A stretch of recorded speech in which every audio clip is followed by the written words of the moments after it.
কোথায় পাবো আপন মানুষ স্বার্থের দুনিয়ায়?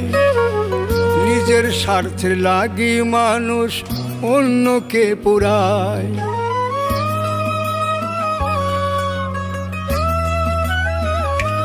ও কোথায় পাবো আপন মানুষ স্বার্থের দুনিয়ায়? নিজের স্বার্থের লাগি মানুষ অন্যকে পুরায়।